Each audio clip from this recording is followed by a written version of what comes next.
አንድ ሴት ከተፋታች በኋላ ምን ልትሰራ እሱ ጋር ደረሰች? አንድ ጥያቄ ነው። ተፋታች አይደለ? የተፋታችሁ ከምን ሆነና ነው? ከተፋታችስ በኋላ ከሱ ጋር ሂዳ የምትጋደም ከሆነ ምኑን ተፋታችሁ? ያልተፋታች ሰው ግን ሳይጋባ ሌላ ነገር ውስጥ ከገባ ግን ኦፍ ኮርስ ዝሙት ነው።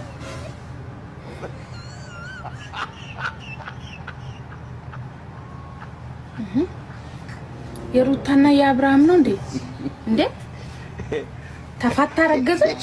ይመቻት። የታባቱ የማን እንደሆነ ታውቃለች። ግን እኔ ቅስፈት አታስገቡኝ። ውጡልኝ ከዚህ ውጡ። እንዳው ምን እስራኤልስ ምን አይነት ተንኮለኛ ናቸው? በቅዱስ ሚካኤል እኔ አላቅም። ለምን አገባኝ? ቅስፈት ውስጥ የሚከቱ ተፋተናል አላችሁ። ተታረቁ ብለን ኦኦ ስንል አልፈልግም አሻፈረኛል። የፍቺ ወረቀት ላይ እስከ መፈረም ደረሳችሁ እንዴ? በእርግዝና ሾክ እሱ ጥሎሽ ሄደ። አልፈልግም ማለት ተለመነ።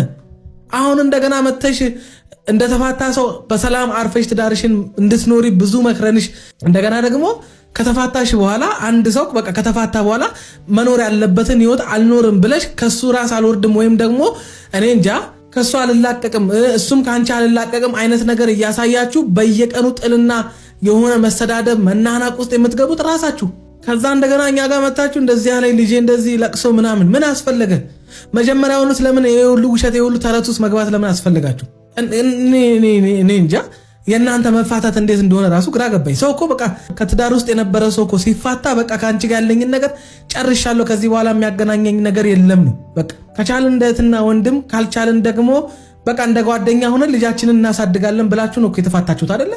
አሁን እንደገና በገዛ እጅሽ ከሱ ጋር ለመተኛት ብዙ መንገዶችን የሆኑ ነገሮችን አቅደሽ አብሮሽ እንዲተኛ አድርገሽው ከዛ እርግጠኛውን እውነቱን የማይታወቅ ነገር ደግሞ አርግዣለሁ ብለሽ መተሽ ማርገዝሽን ከነገርሽው በኋላ ከሱ ምንም እንደማትፈልጊ ማርገዝሽን ብቻ ልጅሽን ማሳደግ እንደምትቺ በቃ ማርገዝሽን እንዲያውቅ ብቻ ፈልገሽ እንደመጣሽ ነገርሽን ወይም ደግሞ ነገርሽው። ከዛ ውጭ ምንድነው ታዲያ? እኔ እኮ መታረቅ ፈልገሽ ከአብርሃም ጋር አብረሽ መሆን ፈልገሽ ከሆነ እንግዲህ እሱ በቀን በቀን የሚያሳየን ነገር ከአንቺ ጋር መሆን እንደማይፈልግ ነው። ከዛም ብሶ ጭራሽ ሄዶ ኤርሜላን አፈቅርሻለሁ እስከማለት ደረሰ።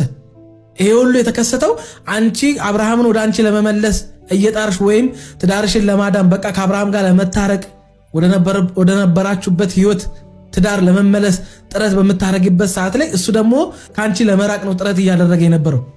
አንቺ ዛሬ ትዳሬን ፈልጋለሁ መታረቅ ፈልጋለሁ ትያለሽ፣ ነገ ደግሞ እንደገና መልሰሽ የታባዱ ገደል ይግባ ምናምን በቃ የሆነ እንደማትፈልጊ እንደቆረጥሽ አይነት ቢጠበስ እንኳን እንደማይሸትሽ አይነት አክት ታደርጊያለሽ።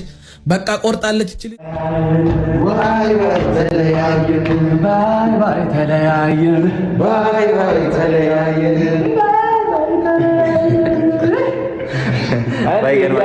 እዛ ሰፈሮች አሁን አሚሩ ያሳያችሁ አክት ነው የምታሳዩት ማለት ነው። እኛ ስንደሰት እኛ ፍትት ስንል እኛ ደግሞ ሽብርቅ ስንል ሱፋችን ለብሰን ግጥም ስንል ደክማችኋል፣ በጣም ታነቃላችሁ፣ ትላላችሁ እና ቤተሰቦቻችን የሚመር ነው የሚገርም ፕሮግራም እንዳለ ከዚሁ ማሳወቅ ፈልገናል ማለት ነው። እና ይሄ የመጀመሪያው ባትረሳ ደስ የሚለኝ ነገር ባትረሳ ደስ የሚለኝ እኛ ጠሪ አክባሪ ነን፣ እኛ እንግዳ ጠሪ ነን። ትርፍራፊ መለቃቀም የሚፈልጉ ካሉ ባይዘው በዚሁ አጋጣሚ የሩታ ልጆች ወይም ደግሞ የሩታ አጃቢዎች ሾካኮች እንዳትቀሩ ብለናል። አለ በሰፊ ነው ያለው። ባይዘው ትርፍራፊ ስል መጥፎ ቃላት ምናምን ሊመስላችሁ ይችላል። አለ ከሰው የተረፈ ነገር አይጣልም። እናንተም መታችሁ የማዳችን ተቃማሽ ወይም ደግሞ ተቋዳሽ ስትሆኑ በአክብሮት ጠርተናቸዋል። ግን ስትመጡ የሀዘን መግለጫ አይደለም። ቤተሰብ ነጭ ለብሳችሁ ነው። የማንንም ሽምግልና የማንንም ቸግ የማንንም እንኳን ደህና መጣችሁ ወንድሜ። ደህና ነህ? አለሁልህ። ሄርሚ ሰላም ነው? እንዴት ነሽ? ደህና ነሽ? እግዚአብሔር ይመስገን። ነው እላፉ ብዙ አዳዲስ ነገር ተጨምሮበታል። አዎ እንዴ ግድ ነው። የምር ብዙ አዳዲስ ነገር ተጨምሯል። ዋው ዳንሽ የተቀያየሩ ነገሮች አሉ። አዎ ሰፈሩ አልጠፋብኝም። ቆየው እንደ ከመጣው አዎ ቆይተሃል ትንሽ። በዛ ቤት